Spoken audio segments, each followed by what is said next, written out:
सीधी तस्वीरें बिहार में high alert जारी हो चुका है, इधर उत्तर प्रदेश में हाई अलर्ट जारी हो चुका है, उधर हरियाणा में हाई अलर्ट जारी हो चुका है। और बिहार के चुनाव से ठीक पहले यह तस्वीर आप देखिए, पूरी तरीके से पुलिस है वो किस तरीके से हाई अलर्ट पर आ गई है। और यह तस्वीरें सीधा बिहार की आप देख रहे हैं, किस तरह से जो बिहार है वहां पर इस ब्लास्ट यानी कि इस ब्लास्ट के बाद कहीं ना कहीं पूरे प्रदेश के पूरे देश में कहीं ना कहीं हर प्रदेश में जो है वो हाई अलर्ट घोषित कर दिया गया है। 6:55 की यह घटना बताई जा रही है, दिल्ली का जामा मस्जिद वाला इलाका, लाल किले के ठीक सामने लाल किले का जो मेट्रो स्टेशन है उसी में मेट्रो स्टेशन के गेट नंबर 1 पर यह ब्लास्ट हुआ है। इको गाड़ी के अंदर आरडीएक्स रखा गया था। हालांकि अभी हम ये नहीं कह सकते ये ब्लास्ट कैसे हुआ है, क्या है, इसकी जांच हो रही है, किस तरीके का यह पदार्थ था, लेकिन इससे बड़ी जनहानि हुई है। और ये ठीक बिहार के वोटिंग से, दूसरे चरण की वोटिंग से एक शाम पहले हुआ है। और वहीं फरीदाबाद में डॉक्टर मुजाहिल के यहाँ से लगभग बड़ी मात्रा में आरडीएक्स भी पकड़ा गया है, AK-47 पकड़ी गई है। सर क्या कहेंगे, एक बड़ा धमाका दिल्ली में, दिल्ली को दहलाने की कोशिश बिहार के चुनाव से ठीक पहले, आप लोग बिहार से हैं, क्या कहेंगे सर? जी, चूँकि सब आतंकवादी जो नेटवर्क था वो जान रहा था कि सरकार का पूरा ध्यान बिहार पर लगा हुआ है, सारा सिस्टम उसका लगा हुआ है, PM यहाँ लगे हुए हैं, होम मिनिस्टर लगे हुए हैं, वो तो पूरा दिल्ली NCR को ही दहलाने का पूरा प्लान था उन लोगों का। संजोग अपने धन्यवाद कीजिए यहाँ का NIA का, इंटेलिजेंस ब्यूरो का भारत का, जिन्होंने बचा लिया। 360 kg RDX का मतलब है पूरा NCR दहल जाता। 360 किलो के बाद लगभग 2500 किलो RDX और मिला है वहीं। अच्छा, 2500 kg तो पूरा NCR क्या पूरा आधा UP तक दहल जाता। लेकिन कहिए अपने धन्यवाद कीजिए, थैंक कीजिए अपने इंटेलिजेंस ब्यूरो को, जो समय रहते हुए उन्होंने पर्दाफाश किया, जो मामूली एक जगह विस्फोट होकर आ गया, नहीं तो पूरा NCR ही में विस्फोट हुआ रहता है। क्या लग रहा है इसके, आप मानते हैं कि बड़ा नेटवर्क था, इसके जो नेटवर्क के तार हैं वो कहीं ना कहीं दुबई से मिल रहे हैं, विदेशों से मिल रहे हैं। डॉक्टर मुजाहिल शकील जो है एक डॉक्टर थे, पढ़ाई की डिग्री इसलिए ली, MBBS इसलिए किया कि लोगों की जान बचाएंगे, लोगों को स्वास्थ्य ठीक करेंगे। लेकिन डॉक्टर मुजाहिल शकील के घर से, उसके कमरे से जब पहली बार जांच होती है तो 350 किलो मिलता है, फिर उसके बाद फरीदाबाद में 2500 किलो RDX मिल जाता है। आखिरकार क्या मंशा है ये? जी, कहीं ना कहीं जो आज तक ले इंडिया में जो विस्फोट कर रहा है पाकिस्तान, कहीं ना कहीं पाकिस्तान का पूरा नेटवर्क ही होगा। ये लोग जो जिनका नाम है, मैं नहीं कहूँगा किसी धर्म विशेष पर, जिनका नाम है, जो शुरू से ही ऐसे ही नेटवर्क है, आज से नहीं 50 सालों से इसी टाइप से पाकिस्तान करता है। ये लोग शरण देते हैं, ये लोग रखते हैं, विस्फोट करवाते हैं। क्या लग रहा है बड़ी प्लानिंग थी? डॉक्टर को सरकार ने इतना पैसा, इतना संसाधन देकर एक डॉक्टर बनाया था आम जनता का सेवा करने के लिए। उस आदमी का तो ये हाल है, मैं क्या बोलूँ ऐसे लोगों को। ये लग रहा है कि बड़ी प्लानिंग। हाँ, बड़ी प्लानिंग तो थी। पूरा दिल्ली NCR इतना बड़ा जो बता रहे हैं, 360 फिर 2500 kg, इससे पूरा NCR ही दहल जाता, खत्म, दिल्ली मटिया मीट हो जाता। वो समझा होगा कि पूरा सरकार, PM, home minister, defence minister, सारे लोग बिहार पर लगे हुए हैं चुनाव में। इधर बिहार की तैयारी चल रही थी, उधर आतंकवादी संगठनों की NCR को उड़ाने की तैयारी। हाँ, पूर्ण रूप से, चूँकि सारे लोग यहाँ लगे हुए हैं, सरकार यहाँ लगी हुई है, तो एकदम खाली उन लोगों को लग रहा होगा। कुछ लोग सवाल उठा रहे हैं कि ये बिहार के चुनाव को प्रभावित करने के लिए ऐसा किया जा रहा है। बिहार में जो है चुनाव में NDA हार रही थी और इसलिए ऐसा किया गया है कि वो देश का गद्दार लोग होगा। देश में गद्दार लोग होता नहीं है, देशभक्त ऐसा नहीं बोलते, करने दीजिए। वो देश का गद्दार आखिर गद्दार नहीं है, गद्दार लोग ही ना RDX रखा हुआ है। ये भारत में जो वहाँ फरीदाबाद में पकड़ाया है या दिल्ली में पकड़ाया, RDX गद्दार लोग ही रखे होंगे, तो बोलने वाला गद्दार ही होगा। कोई देशभक्त तो मेरे हिसाब से नहीं बोल सकता। इस पूरे ब्लास्ट के बाद कहीं ना कहीं हाई अलर्ट है, हरियाणा हाई अलर्ट हो गया है। उत्तर प्रदेश में एक बड़ा राज्य है, बिहार की तरह एक बड़ा राज्य उत्तर प्रदेश, जैसे ही ये ब्लास्ट हुआ है उत्तर प्रदेश के मुख्यमंत्री योगी आदित्यनाथ ने DGP लॉ एंड ऑर्डर तमाम अधिकारियों को हाई अलर्ट पर डाल दिया है। DGP पूरी तरीके से तैयारियों में लगे हुए हैं। क्या कहेंगे, किसी भी तरीके से उत्तर प्रदेश में कोई तिनका भी ना उठने पाए, योगी आदित्यनाथ ने कहा है। वो तो सी हो रहा है योगी के सरकार में, योगी के सरकार में, UP में तो किसी आतंकवादी का औकात नहीं है कि एंट्री कर जाए, मुझे जहाँ तक लगता है। मैं तो पिक्चर में, बचपन में नायक पिक्चर में ही देखा था कि कोई CM वैसा होता है, पहली बार इस समय देखे कि योगी है। मुझे नहीं लगता किसी आतंकवादी का बुत्ता है जो UP में जोगी के रहते हुए घुस जाए। एक बड़े प्लानिंग थी, पूरी तरीके प्लानिंग थी एनसीआर में, लेकिन यूपी में नहीं। मत मुझे नहीं लगता है किसी आतंकवादी का या पाकिस्तान में बैठे हुए अक्का का औकात होगा कि योगी के राज में घुस जाए। देखिए, दहलाने की साजिश थी, क्या कहेंगे? एक बड़ा निंदनीयपूर्ण है ये जो ब्लास्ट हुआ है, इस पर क्या कहेंगे सर?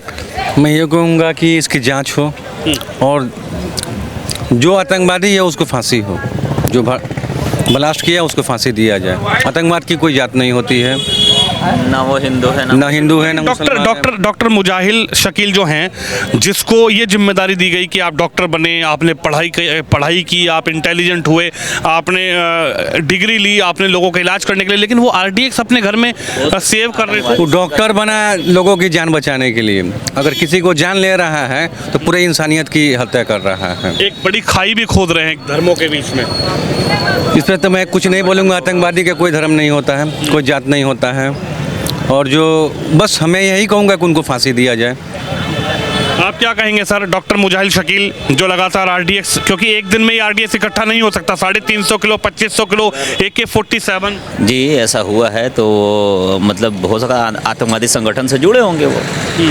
लेकिन आप वो तो मानते हैं कि एक डॉक्टर वो इंसान नहीं, हैवान है। आतंकवादी इंसान नहीं होता है, हैवान होता है। आतंकवादी एक डॉक्टर जिसकी सोच शायद हम लोगों से ऊपर होगी, जिसकी इंटेलिजेंसी हम लोगों से ऊपर होगी, वो आरडीएक्स इकट्ठा करने में लगे हैं। यही तो गलत बात है, ये चीज़ होना नहीं चाहिए। ये चीज़ बिल्कुल नहीं होना चाहिए। अगर ऐसा है तो उन्हें सज़ा देना चाहिए। सज़ा में ये इसकी माफ़ी नहीं है। देखिए, तमाम लोगों से हमने बातचीत की है, सर भी बातचीत करने का प्रयास करेंगे। एक बड़ा ब्लास्ट दिल्ली देश की राजधानी में हुआ है, उसके बाद कहीं ना कहीं पूरा देश जो है वो हाई अलर्ट पर है और यूपी में भी हाई अलर्ट कर दिया गया। बाबा क्या कहेंगे? दिल्ली में चुनाव से ठीक पहले जो शाम 7 बजे के लगभग ब्लास्ट हुआ है, ये हमने नहीं देखा है, मैंने मोबाइल का इन्होंने जानकारी मिला भी कुछ? उसके जानकारी अभी तो सब वही बात है, बातचीत चल रहा है, वही बात चल रहा है। क्या कहेंगे? अभी जानकारी मिली जो दिल्ली में ब्लास्ट हो गया है? वो बस मोबाइल पर आदमी मैंने मोबाइल पे देखा है आदमी, दूसरा अभी कुछ नहीं, विशेष कुछ नहीं जानता है। हाँ, तो मैं बता दूं आपको 6:55 के लगभग दिल्ली में एक जामा मस्जिद वाला इलाका है, लाल किले वाला इलाका है, एक बड़ा लाल किला, वहाँ पर जो लाल किला है, जो वहाँ पे लाल किले का मेट्रो स्टेशन है, ठीक उस मेट्रो स्टेशन के गेट नंबर 1 पे ब्लास्ट हुआ है। ऐसा ब्लास्ट हुआ है कि वहाँ कई लोग घायल हो गए, कई लोग मर गए हैं और गाड़ियाँ क्षतिग्रस्त हुई हैं। पूरी इंटेलिजेंसी जो टीम है वो वहाँ पर जाँच कर रही है। लेकिन क्या कहेंगे इस पर आप लोग? इसमें क्या कहेंगे? सुरक्षा में कहीं ना कहीं चूक हुआ है, जिसके चलते हुआ है घटना। अगर सुरक्षा में चूक नहीं होता तो घटना थोड़े होता है। सुरक्षा एजेंसी इसका जिम्मेवार है, दूसरा किसको कहा जाएगा? लेकिन आपको लगता है कि सारी जो पार्टियां हैं वो बिहार के चुनाव में लगी हुई थी, तो ऐसा मौका मिला है जो आतंकवादी संगठन है उनको लगा कि अब इस वक्त जो है सभी का ध्यान, चाहे वो विपक्ष हो, पक्ष हो, कोई भी पार्टी हो, वो सब चुनाव में व्यस्त है, तो इधर हम तैयारी करते दिल्ली को उड़ाने की। ये तो स्वाभाविक चीज़ है। अब तो जो भी आतंकवादी जो लगा हुआ है पीछे, वो तो देखेगा कि यहाँ बिहार में चुनाव है, तो चुनाव का फायदा सब टोटल जो है सो जो भी व्यवस्था है, जो भी सरकारी व्यवस्था है, सब लगा हुआ है चुनाव में। तो चुनाव का माहौल का देखते हुए वो उसका फायदा उठाना चाहा होगा। हाँ, कि उसका कुछ फायदा मिल जाए। डॉक्टर मुजाहिल शकील नाम के एक व्यक्ति के घर से जो डॉक्टर है, जिसको ये डिग्री मिली कि वो लोगों की जान बचाए, वो आरडीएक्स इकट्ठा कर रहा था। उसके घर से आरडीएक्स मिला AK-47 भारी मात्रा में, इतनी भारी मात्रा में आरडीएक्स मिला है कि वो पूरे एनसीआर को निस्तनाबूद कर देता। अब इसमें तो हम लोग विशेष कुछ नहीं कह सकते हैं, लेकिन अब जो भी उसमें शामिल है उसको आतंकवादी न समझा जाएगा। जो उसमें शामिल है सब आतंकवादी है, समझिए। अब उसमें दूसरा क्या कहा जाएगा? देखिए, एक बड़ा ब्लास्ट हुआ है, आतंकी ब्लास्ट। क्या कहेंगे? कहाँ के रहने वाले हैं आप? हम यही बिहार के रहने वाले हैं। ये बताइए, अभी दिल्ली में जो एक ब्लास्ट हुआ है, इस पर क्या कहेंगे? एक बड़ा ब्लास्ट हुआ है और लाल किले के आसपास, क्या कहेंगे सर? ये तो सुरक्षा का चूक है, ये सब चीज़। सुरक्षा देश का समझिए 2014 के बाद जितना हमला हुआ है देश में, सब सुरक्षा का दिन। कुछ लोग कह रहे 2014 के बाद तो ब्लास्ट होते ही नहीं थे, ये जो ब्लास्ट हुआ है ब्लास्ट तो पहले हुआ करते थे। अरे भैया, इतना सीजन बरात सब हो रहा है, ये सब कहाँ है? ये सुरक्षा का चूक है, ये सब चीज़। मतलब ये सरकार का सरासरी दोष है, इसमें कोई इसका मतलब ये नहीं है। सारा दोष सरकारी पर दिया जाएगा इसका। डॉक्टर मुजाहिल शकील, जानते हैं आप उनको? उनके घर से आरडीएक्स पकड़ा गया। हाँ, मालूम है, नहीं सुना है नहीं। एक डॉक्टर जिसको जिम्मेदारी दी गई है लोगों की जान बचाने की, आरडीएक्स इकट्ठा कर रहा है। हाँ, ये तो है। क्या कहेंगे इस पे? ये तो बहुत मैंने समझिए सुरक्षा पर सब दोष दिया जाएगा इसके बारे में। अभी आप अपनी जेब में क्या लेकर जा रहे हैं? धीरे धीरे 10 ग्राम, 100 ग्राम, 200 ग्राम आदि किलो कुछ भी सामान लेकर जा रहे हैं, तो आपको क्या लगता है कि कोई आपको जांच चेक कर रहा है क्या? एकदम चेक करना क्यों नहीं है? ऐसा थोड़े है, ऐसा ही थोड़े आ जाएगा, यहाँ थोड़े बन रहा है। कहीं ना कहीं से बगल में सब जुड़ा हुआ लोग है, आ ही जाता होगा।